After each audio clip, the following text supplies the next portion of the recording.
Yeah. So touching upon sort of what you and Den were just talking about, and something else that I wanted to mention and ask really. So the other day, I jumped into an ongoing chat that was happening in a Telegram group I've been a member of for a while now, for a long time. And really, I just jumped in to sort of see, as a kind of tester, just to see what kind of energy was flowing around there versus the last time I went there, which was about a year and a half ago. And there was a couple of things I noticed. One thing I noticed was a distinct lessening of anger compared to a year and a half ago. I think in the entire conversation, I was on there for about 5 hours, 5.5 hours. Only one person seemed to be in a state of anger and desire for retribution and all that, for all the quote unquote evil that's going on in the world. But I was able to have some quite long, in-depth discussions with people, and I noticed that there was a lot more people willing to listen and to take on board things that were being said, that were engaging in a very different way as the last time I went into these conversations in these groups. And I mentioned GPMS. One person had already come across GPMS about a year ago. I directed them to go back again and have a look at the website, and they seem to be a lot more open to looking at it. And the questions they raised, the same questions they had the last time they looked, I was able to address there on the spot. And they seemed much more open, shall we say, to engaging with it again. And I just noticed that, and I don't know if it's because of a change in me in the way I engage with people now, and the things I've learned, or if it was an overall change in the zeitgeist, shall we say, that's occurring in the world right now.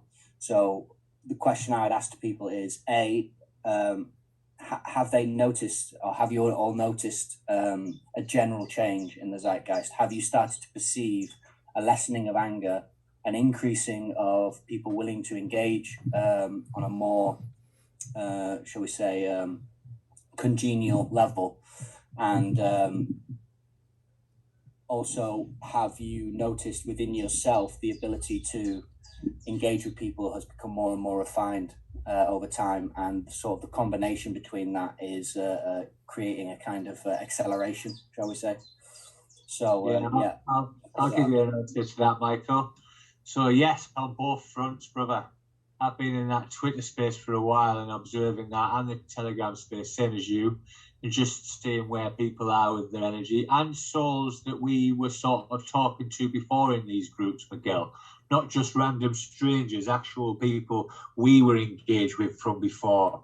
And yes, 100%. And also inside self, because it feels like there's more love coming out of self, people are sort of taking that love and really running with it within themselves, because we're coming from a place of much more empowerment for the souls we're talking to, and they can feel it. So yes, on both fronts, brother. And I was going to ask you a question. Was there any souls in that group that you've engaged with before, out of curiosity? I want to say yes, because there was a guy in there. He was sort of not hosting, so to speak, but he was kind of leading the conversations. Not leading. He was sort of acting as an umpire, so to speak, and making sure that the conversation flowed and that people didn't get caught up in argument circles. He was doing quite a good job, actually, and I distinctly remember him. So he's been there doing that all the time since then, from last year. I don't think he remembered me from the last time we engaged, but I did notice that even in him, the way in which he was engaging with people had changed, and he was doing it in a much more efficient and much more in a way that was actually much more congenial to what was the discussions that were going on. I did notice one thing that hadn't changed was because many of the discussions I was having with people, it ranged from everything from practical things going on in the world to metaphysics.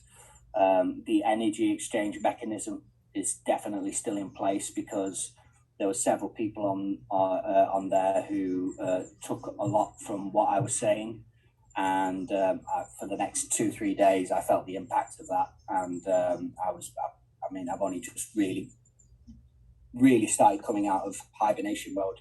It did knock me for 6, and I've been doing a lot of sleeping since then. Yeah, but you're not also, Miquel, you're not realising the energies that are coming into the planet at the moment, brother. That's coming through at the moment as well. So that not just. I know that. I know they're coming in, but they don't really affect me anymore. Really, they don't really knock me out like that. They don't really have that kind of impact on me.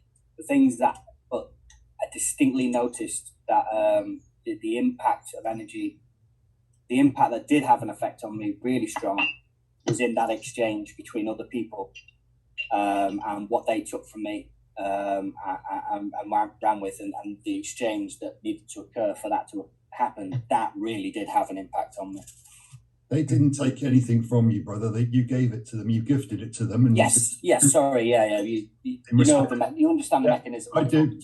I do. That's why I just added that to it. And I'd agree with you on the anger, but the anger is now more finessed. It's gone into different areas. So those groups that were peripheral, that were carrying that anger prior, they've lost a lot of that anger because it doesn't suit the group anymore. So those groups are more open, less resistant now to the conversations that we could have had a year ago, say. It's absolutely true. And the energies as they're rising, I mean, how long can you have anger for before, and it's destroying you? Well, it's unnerving you on the inside or causing disharmony on the inside before you release your own anger.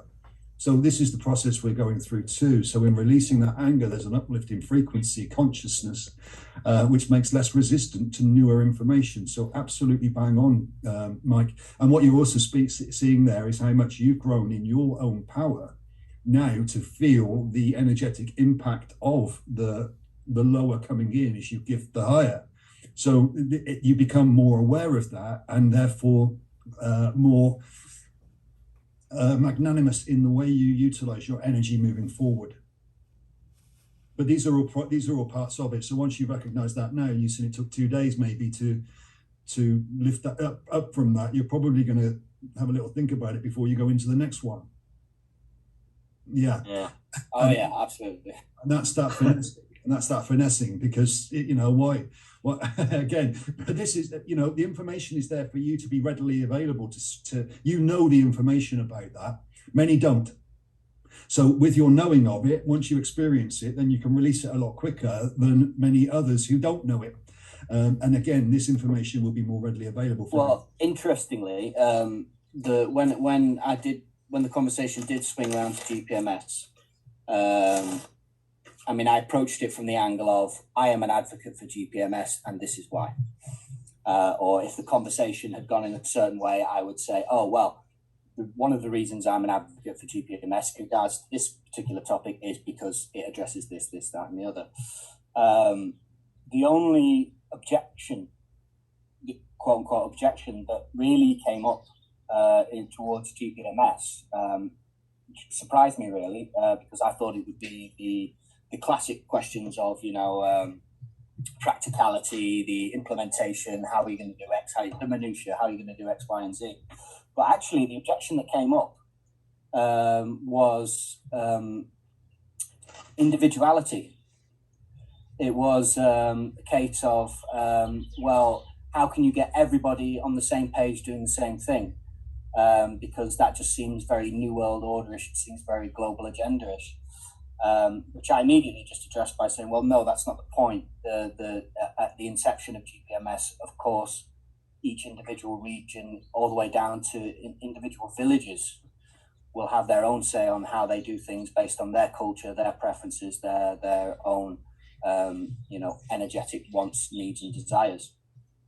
But the unifying factor is the idea that we all work together in terms of distribution of resources, how those resources are implemented, what you do with that abundance once it's given to you is completely down to you as an individual, as a community, as a society, as a nation, based on your own cultural wants and needs. And once I addressed that, it pretty much no objection came up after that. It was interesting. It was interesting. I'm interested. This isn't really part of today's agenda, but I'm interested to ask the question about how does independence or individuality How did that even become a thought? At what point did GPMS become, you will become a zombie slave, same as everybody else? In the mind of the individual that brought that question to the table. For me, I saw it as, I think it's due to the fact that the WEF and the whole Agenda 2030 and the globalization is becoming has become a hot topic, a key topic. So for people, one of the key phrases that somebody said was hive mind. I said, it's got nothing to do with it being a hive mind. So what I'm guessing is because of what's going on at the moment with all of that, people are extremely, like Dennis, sensitive to sugar. People at the moment who are awake or going through an awakening process, going through their whatever process they're going through, they're becoming extremely sensitive to the idea of homogenization, to the idea of a single thing that everybody's going to be put on, a single umbrella everybody's going to be put under, and a single methodology that everybody's going to have to stick to. So I think that's what we're dealing with here. I'm going to go over to you in a second, Dan, but just to say to what you're talking to there, this homogenization of this single entity that everybody's going to be put under. This is a choice. Nobody's being put under anything. People are choosing it. With the WEF stuff and the Hughes stuff, that's all no choice. That's what's being done to the people. GPMS isn't. It's being done by the people. But over to you, Dan. Basically, incredible synchronicity there with what Michael was saying. So I had a very confrontational conversation, actually, which wasn't particularly pleasant between myself and my brother last weekend. And for those of you that aren't aware, my brother is actually a Freemason. But actually what came up in that conversation was that ultimately, again, the same thing. How is it going to be possible to get everyone in alignment with what you're doing? It's not possible.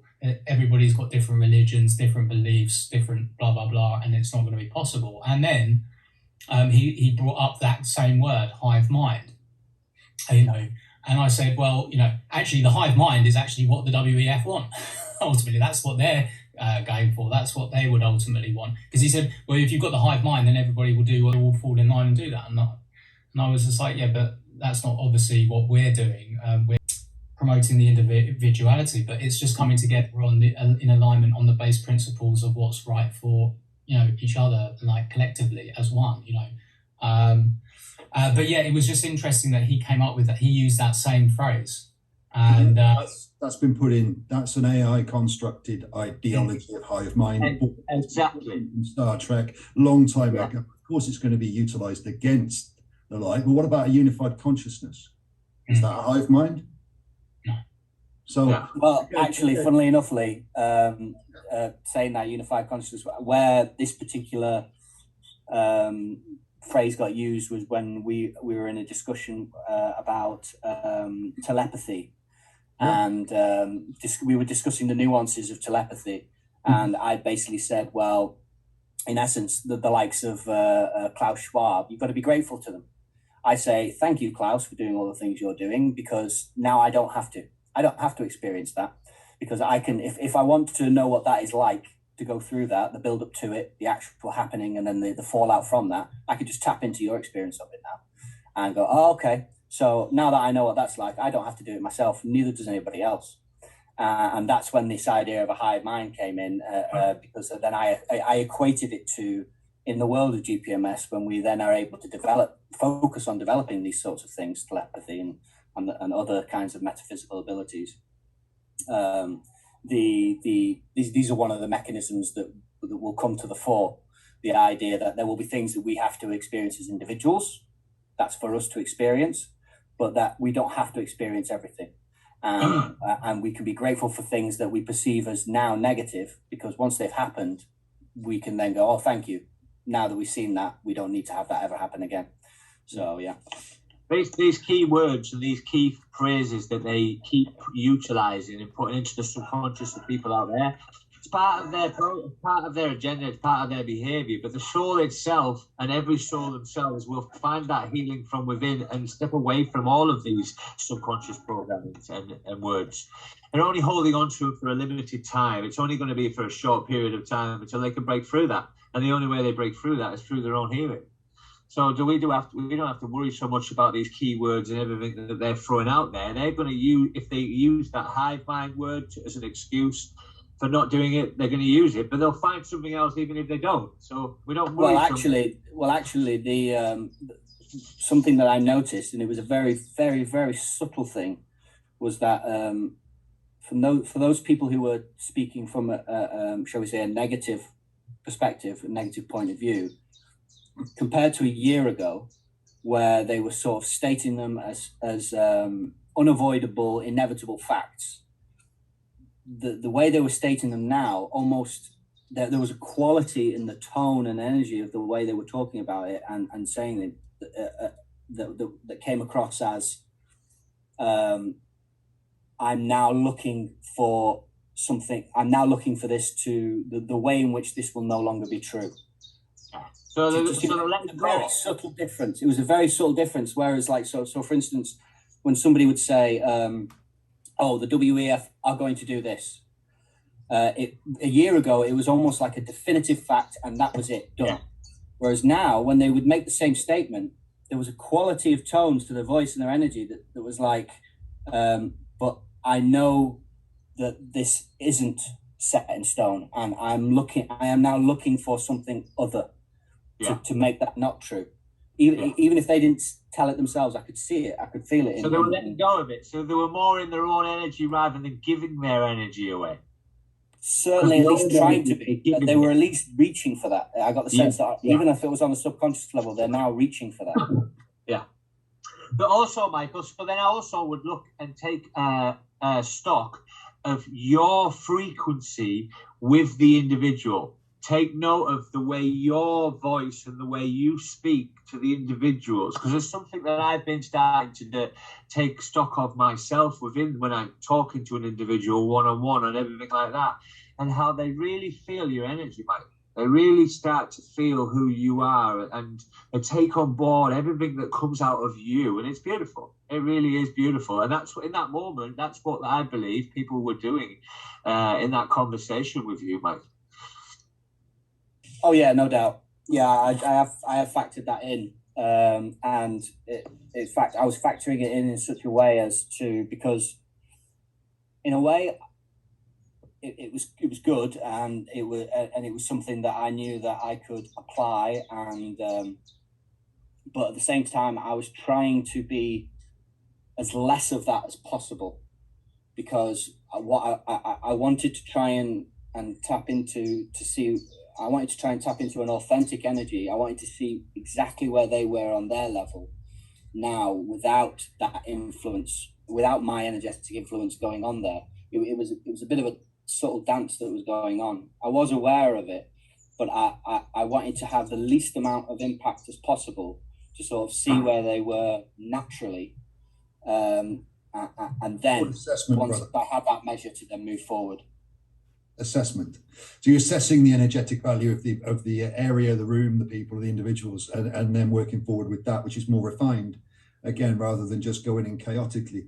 But one of the great things about this is to find a common ground. Do we agree that we are abundant? Do we agree that we are equal? Dependent on what it is that the agreement can be made. And again, we'll come back to this same thing from before. Can we agree on a starting point of this conversation? Because if we agree to a foundation of this, are we equal? Yes. Well, this is less than equal. Are we abundant? Yes. Well, this is not. Then we don't need to discuss that, because we've already agreed to something prior. And of course, this hive mind idea and all of these words, global, and whatever it is, the monetary, we don't, whatever it is that they're going to find a fault with, so be it. But let's agree to a foundation and plant the seeds on that.